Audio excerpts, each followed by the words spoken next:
माता पिता के समान समाज के लोगों एवं भाई बंधु, मैं संतोष देवासी वजाराम जी बोसोतर हालीवाड़ा आपके समक्ष बेटी दो परिवार की ताड़ना विषय पर विचार प्रस्तुत करना चाहती हूँ। भूल वंश कोई गलती हो तो छोटी बहन या बहन समझकर माफ करना। सर्वप्रथम बेटियों के लिए दो पंक्तियां बोलकर उद्बोधन शुरू करना चाहूंगी।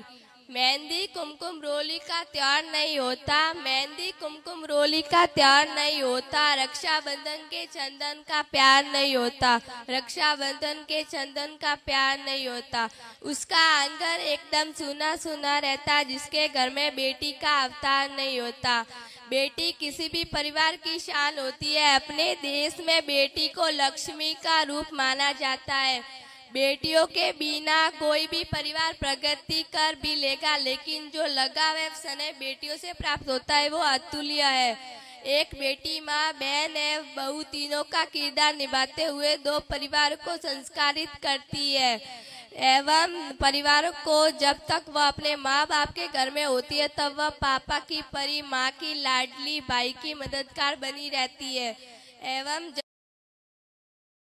जब वह अपने ससुराल चली जाती है तब वह एक जिम्मेदार पत्नी के रूप में अपने पति का सहयोग करती है।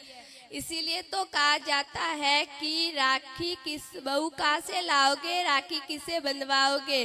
भारत एक पीठ प्रधान देश होने के कारण प्राचीन काल से ही बेटियों की तुलना में बेटों को ज्यादा अहमियत देता आ रहा है। आज इस सोच का खंडन करना होगा। बेटा बेटी एक समान का नारा सार्थक करना होगा। आज भी भारतीय समाज में बेटी बेटों के बीच भेदभाव किया जाता है। कुछ संकुचित मानसिकता वाले लोगों की पारंपरिक धारणा है कि बेटियों के लिए चूल्हा एवं दूल्हा काफी है, वे पढ़ लिख कर कुछ भी नहीं कर सकती। इसी सोच के कारण बेटियां अपनी प्रतिभा का विकास नहीं कर पाती है एवं सपने सपने उनके रह जाते हैं। आज इस धारणा को खत्म करने की आवश्यकता है। आज अपने देश की बेटियां पारंपरिक, वैज्ञानिक, मेडिकल, राजनीतिक, आईपीएस अफसर, किरण बेदी, उड़न परी, पीटी उषा, बैडमिंटन खिलाड़ी साइना नेहवाल आदि कीर्तिमान स्थापित किए। दूसरी समस्या दहेज के प्रथा नाम पर आज ही विभिन्न परिवारों में बहू बेटियों पर अत्याचार होते रहे हैं। परिवार में बहू बेटियों पर अत्याचार होते रहे हैं। बेटियों की छोटी सी उम्र में शादी करने से उसकी शिक्षा अधूरी रह जाती है, साथ ही विभिन्न शारीरिक एवं मानसिक समस्या में उलझ जाती है। मेरे समाज के समस्त पूजनीय लोगों निवेदन करना चाहूंगी कि आज उन सभी बुराइयों को, पुरानी परंपरा प्रथाओं को समाप्त करने की आवश्यकता है जो बेटियों के विकास में बाधक है। यह सब शिक्षा के माध्यम से संभव पाएगा, क्योंकि जब एक बेटी पढ़ेगी तो 7 पीढ़ी तरेगी।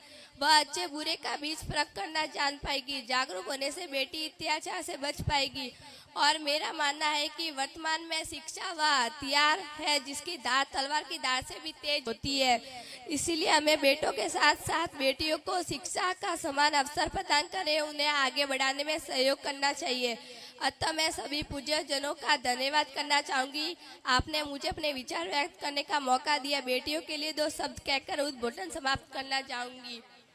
माता पिता के दिल में रहती है बेटियां, माता पिता के दिल में रहती है बेटियां, धड़कन बनकर धड़कती है बेटियां। बेटियां ना हो तो सूना होगा सब संसार, बेटियां ना हो तो अधूरा है परिवार, बेटियां ना हो तो अधूरा है परिवार। धन्यवाद।